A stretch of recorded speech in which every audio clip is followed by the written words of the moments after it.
नमस्कार, आर्या न्यूज देख रहे हैं आप। मैं हूं आपके साथ पल्लवी सिंह। उत्तर प्रदेश बुलेटिन देख रहे हैं आप और शुरुआत करते हैं इस वक्त की बड़ी खबर से। मथुरा से ये खबर सामने आई है, जहां 2 दिवसीय दौरे पर सीएम योगी आदित्यनाथ आएंगे। वृंदावन में कैथ लैब का उद्घाटन करेंगे। साथ ही 7 जून को वो राधा कृष्ण के दर्शन भी करेंगे। इस दौरान सीएम योगी आदित्यनाथ दर्शन पूजन भी करेंगे और शामिल होंगे पूजा में। साथ ही यूपी विकास परिषद की एक अहम बैठक में भी सीएम योगी आदित्यनाथ शामिल होंगे।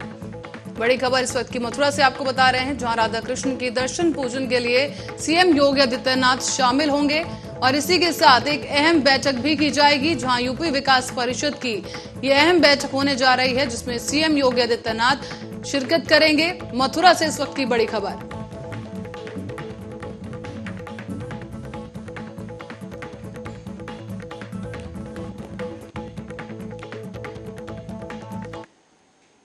और खबर आगरा से है, जहां सट्टेबाज सनी उर्फ सनी कबाड़िया पर पुलिस का चाबुक चला है। आपको बता दें कि सटोरियो सनी की तरफ से पुलिस की संपत्ति जो है, पुलिस ने सनी की संपत्ति कुर्क की है।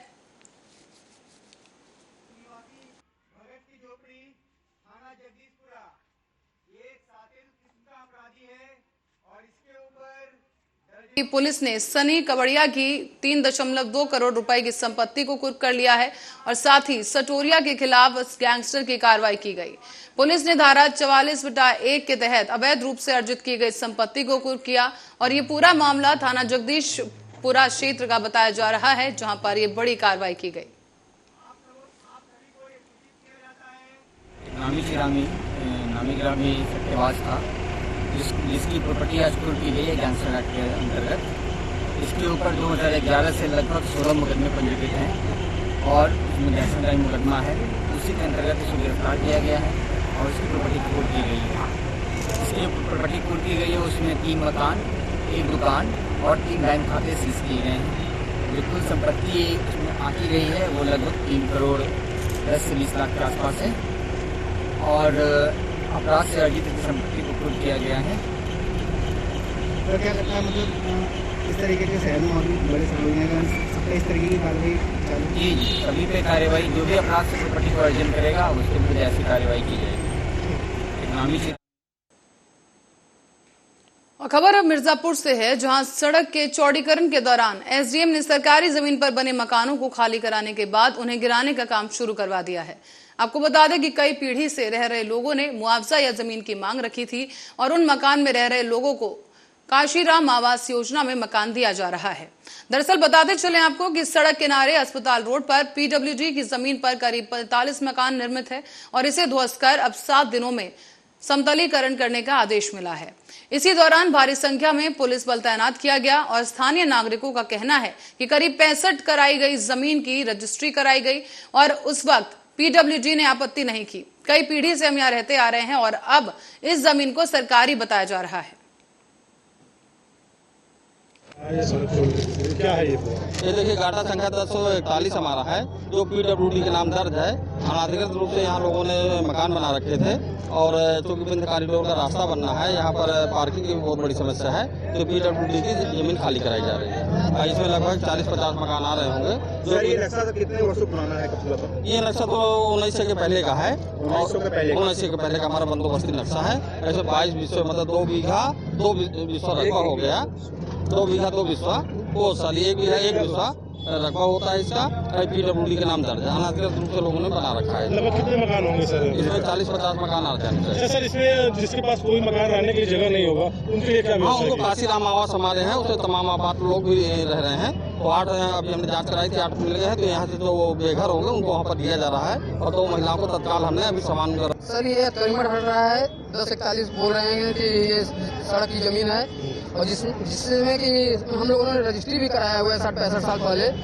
और तो सरकारी जमीन है तो रजिस्ट्री कैसे हो गई? हम लोग को किसी प्रकार का न नोटिस मिला न कुछ हुआ। खाली ऐसे मुंह से कह दिए कि इतने दिन बाद, इतने दिन में हटा लो। रोज आके कह रहे हैं यही 1 हफ्ते में न नोटिस न कुछ दिया जा रहा है। वैसे आके मकान को धराशायी कर दिया गया है। देख लीजिए आपके सामने। क्या चाहते हैं? हम चाहते हैं सर मुआवजा हम लोग को मिल जाए या जमीन के बदले जमीन मिल जाए। कहीं हम लोग आवास में, सर इतनी दूर हम लोग आवास में रहने लायक नहीं है। वहाँ आप लोग खुद ही जानते हैं आवास में कैसा क्या व्यवस्था होता है। आप लोग कितने लोग हैं? हम लोग परिवार में सर माँ बाप हैं, हम 3 भाई हैं, हमारी बहू भी हैं, छोटी बहू कहने मतलब 14 लोगों का परिवार है ये। आपका? हाँ हमारा। और सर ये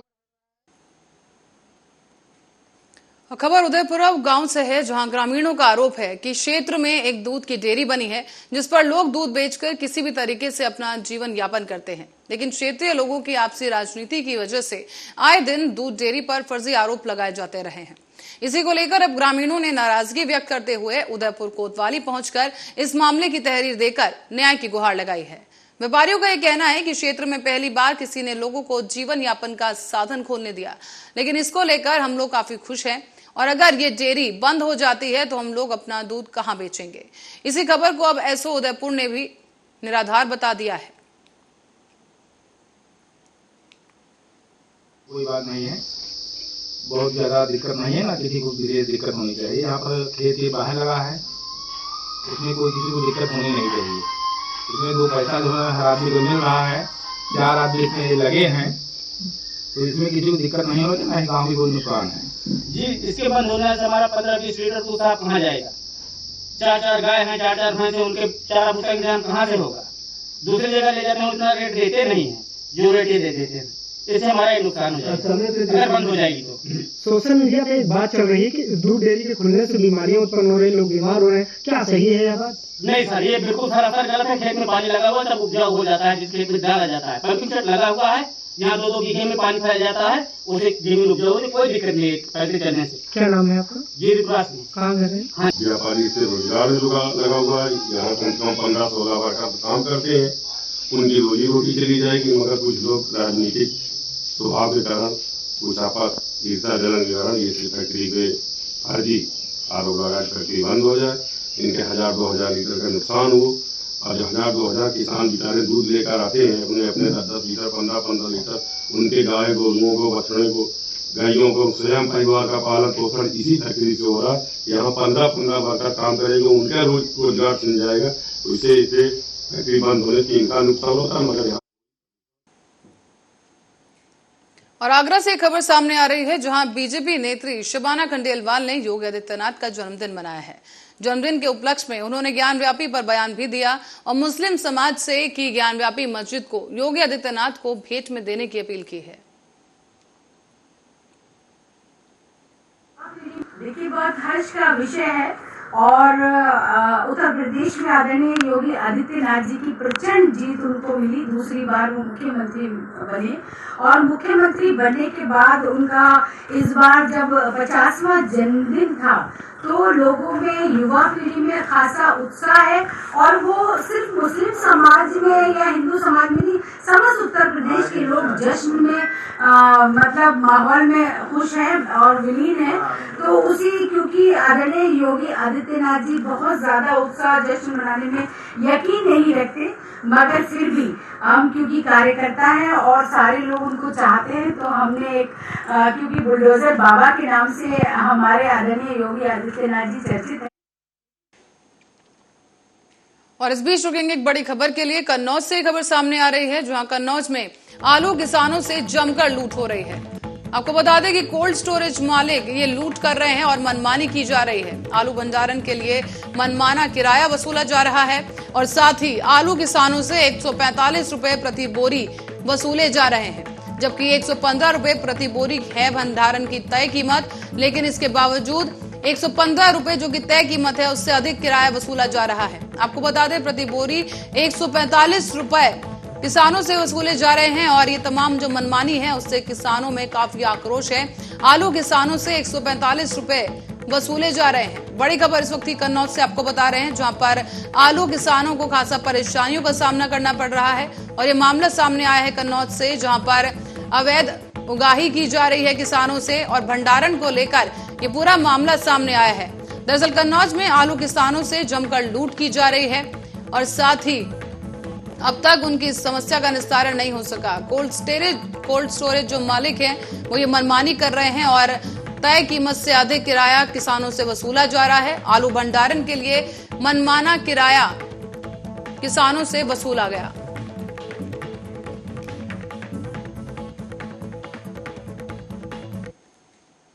और रुक करते हैं अगली खबर की ओर। रायबरेली ऊंचाहार कोतवाली पुलिस ने रात के अंधेरे में गौवंशों से भरे एक ट्रक जलमाऊ की ओर जा रहे प्रयागराज की ओर से जाते हुए इस ट्रक को रोक दिया गया।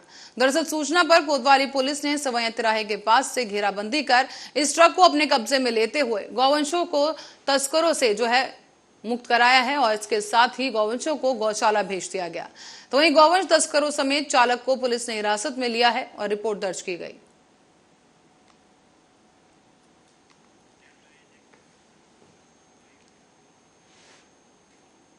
तो वहीं दशकों बाद विंध्याचल में टीडब्ल्यूडी ने अपनी 1 बीघा 2 बिस्वा जमीन को ढूंढ निकाला।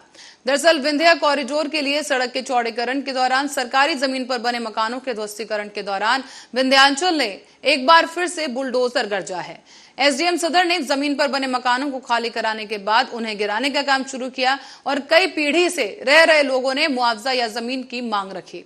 उजाड़े जा रहे लोगों को काशीराम आवास योजना में मकान भी दिया जा रहा है और सड़क किनारे अस्पताल रोड पर पीडब्ल्यूडी की जमीन पर करीब 45 मकान निर्मित है।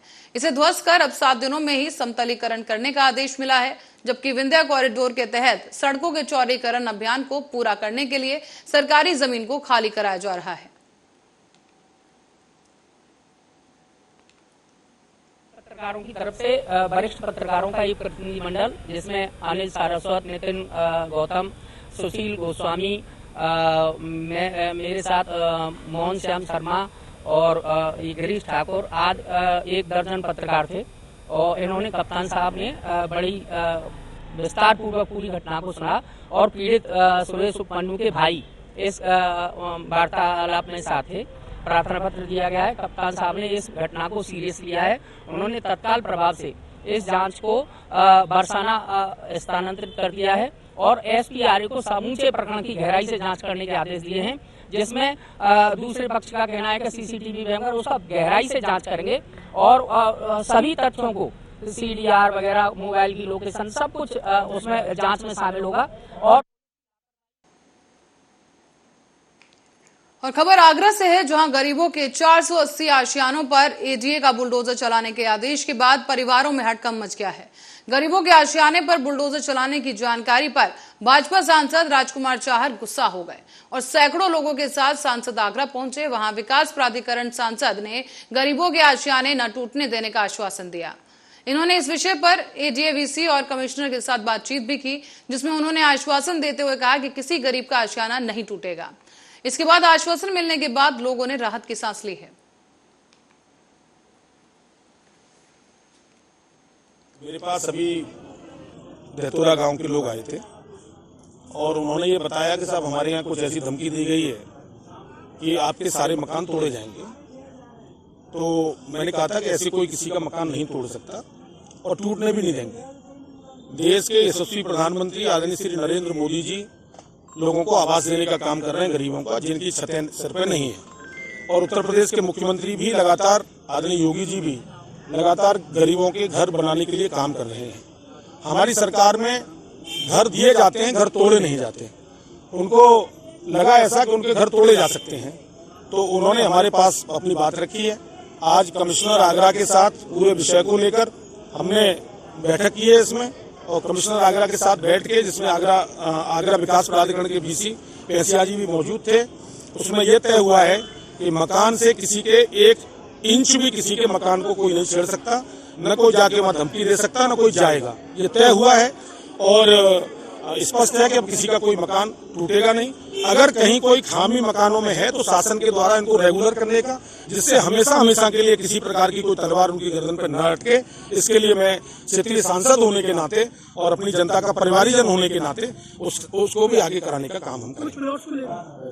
दहतौरा में कुल 173 मकान हमारे द्वारा मकान और दुकान आइडेंटिफाई किए गए थे, जिसमें लगभग 400 के आसपास जो लोग हैं वो रहते हैं वहाँ पे, कुछ परिवार भी रहते हैं अलग से। तो इसमें अंतिम रूप से ये निर्णय किया गया कि जो मकान हैं, जो निर्धन वर्ग के हैं, निर्बल वर्ग के हैं, उनको ध्वस्तीकरण नहीं किया जाएगा। और इसी कारण से हम इस प्रस्ताव को बोर्ड में भी लेके आए थे, लेकिन बोर्ड में कोई जियो नहीं होने के कारण अभी हम डिसीजन नहीं कर पाए। तो हो सकता है मेरे स्तर पे देखूँ या फिर कमिश्नर सर कह रहे थे कि शासन के पास भी हम भिजवा सकते हैं, तो उसके ऊपर पहले एक बार सभी का सत्यापन चल रहा है। तो मेरा तो यही था, एक तो यदि किसी का सत्यापन हो रहा है तो ये नहीं समझे कि उनका मकान ध्वस्तीकरण किया जा रहा है। हालांकि अभी हम सत्यापन रोक रहे हैं कुछ दिन के लिए, 10-15 दिन के लिए, लेकिन जो आधार कार्ड ले रहे हैं वो इसलिए ले रहे हैं कि भाई किसका मकान कहाँ पे एक आइडेंटिफिकेशन होना चाहिए, तभी आप भविष्य में कोई कार्रवाई रेगुलराइज संबंधी कर सकेंगे। और खबर अब रायबरेली से है, जहां मामूली विवाद में आधा दर्जन से अधिक दबंगों ने युवक को दिन दहाड़े दौड़ाकर गोली मार दी है। जानकारी के मुताबिक दूसरे गोली युवक की बहन को लगी और वो गोली छूकर निकल गई है और उसकी जान बच गई। तो वहीं गोली लगने से युवक गंभीर रूप से घायल हो गया और युवक को आनन फानन में स्थानीय लोगों की मदद से जिला अस्पताल भेजा गया है। नाम है, कौन है ये? क्या हमारा भाई है। क्या हुआ है? हमारे यहाँ घूमने आए हैं। क्या हुआ था?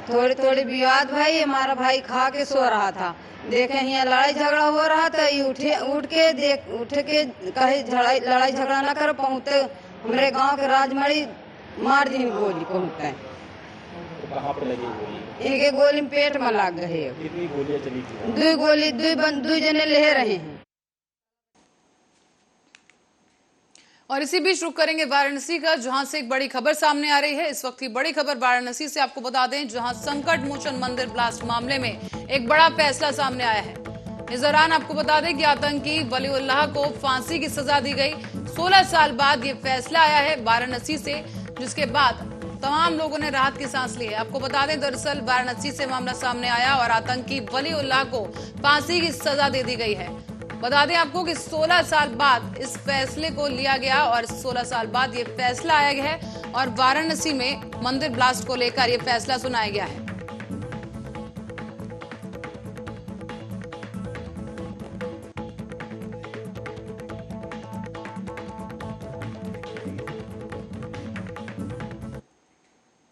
और बरेली में तेल माफियाओं की सरेआम करतूत देखी गई। तो वहीं पुलिस प्रशासन की मिलीभगत से खुलेआम तेल का खेल चल रहा है और सवाल ये उठ रहा है कि आखिर पुलिस इस पूरे प्रकरण में मौन क्यों है। पूरा मामला क्या है, विस्तार से समझते हैं इस रिपोर्ट में।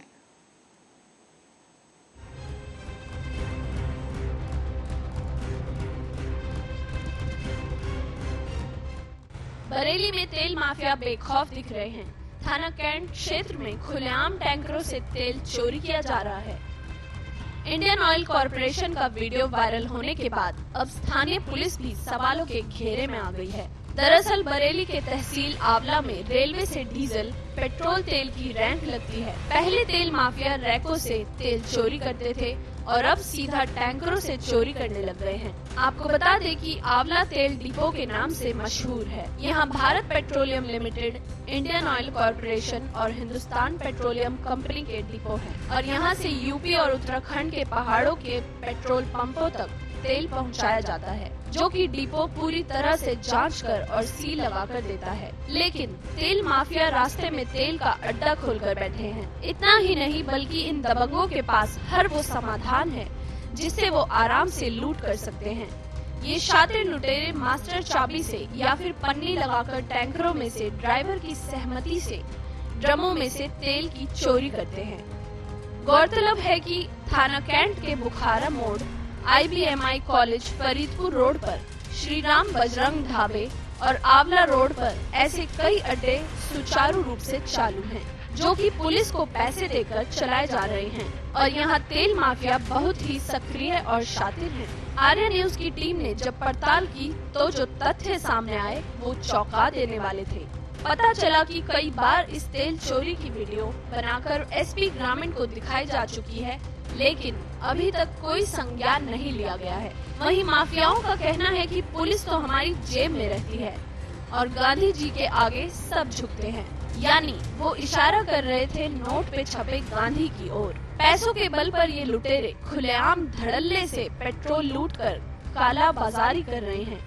हालांकि कुछ समय पहले तेल माफिया बदायूं के थाना बजीरगंज के बगरैन रईस नाम के व्यक्ति के अड्डे से IG जोन बरेली के आदेश पर ASP साद मियां खान ने 57 ड्रम तेल पकड़ा था, जिसमें बाप और बेटे को जेल भी भेजा गया था। और ऐसा नहीं है कि पुलिस अधिकारियों को इस खेल के बारे में पता नहीं है, पर सब कुछ पता होने के बावजूद भी कार्रवाई नहीं की जा रही है। Desk report, Arya news.